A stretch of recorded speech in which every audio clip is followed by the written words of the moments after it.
queria cumprimentar também os profissionais da imprensa, os cinegrafistas e os fotógrafos, os empresários aqui presentes, represento os brasileiros e as brasileiras. Esse é um momento especial, porque nós estamos, os povos da nossa América, diante de uma situação muito especial.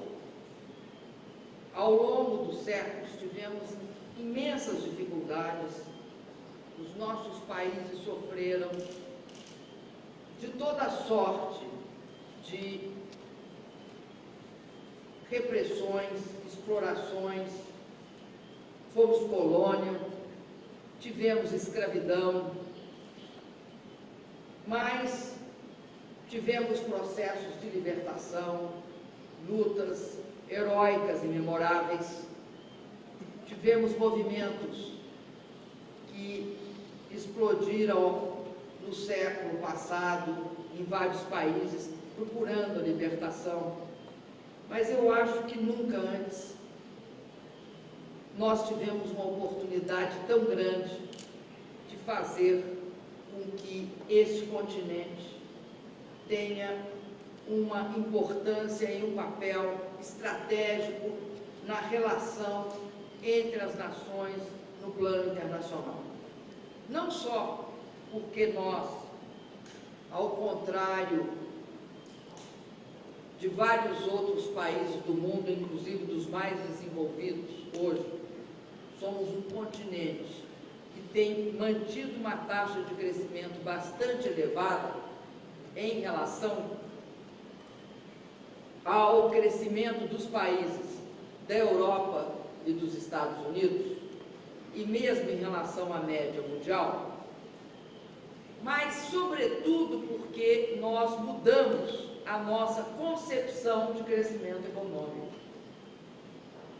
Nós deixamos e abandonamos a tese de que era possível nos nossos países haver crescimento sem que os nossos povos usufruíssem dele. No Brasil, por exemplo, durante um período determinado da nossa história, precisamente nos anos 70, julgava-se que o nosso país podia crescer e, ao mesmo tempo, manter afastado das benesses do crescimento e da civilização e da qualidade de vida, mais da metade da população brasileira.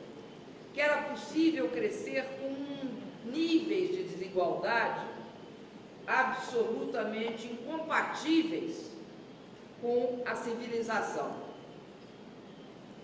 A grande alteração que ocorreu na América Latina é justamente que nós conseguimos uma dinâmica virtuosa em que, ao incorporar os nossos povos no processo de crescimento e de desenvolvimento, nós fomos capazes de ampliar esse crescimento e esse desenvolvimento.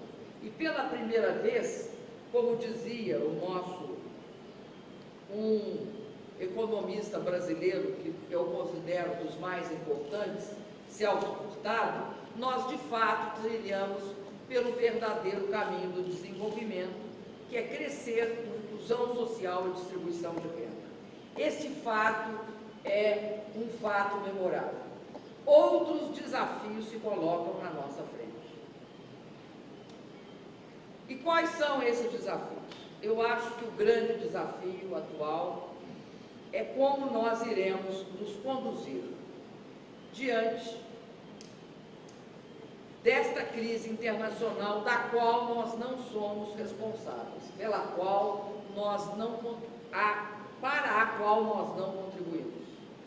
Pelo contrário, até temos sido grande fator de estabilização do crescimento econômico no mundo, os países em desenvolvimento, os países emergentes, os países fora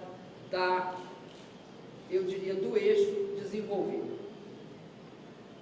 Considero que essa crise é a segunda etapa da crise que começa, todos nós conhecemos, em 2008, 2008, que tem por origem um processo descontrolado de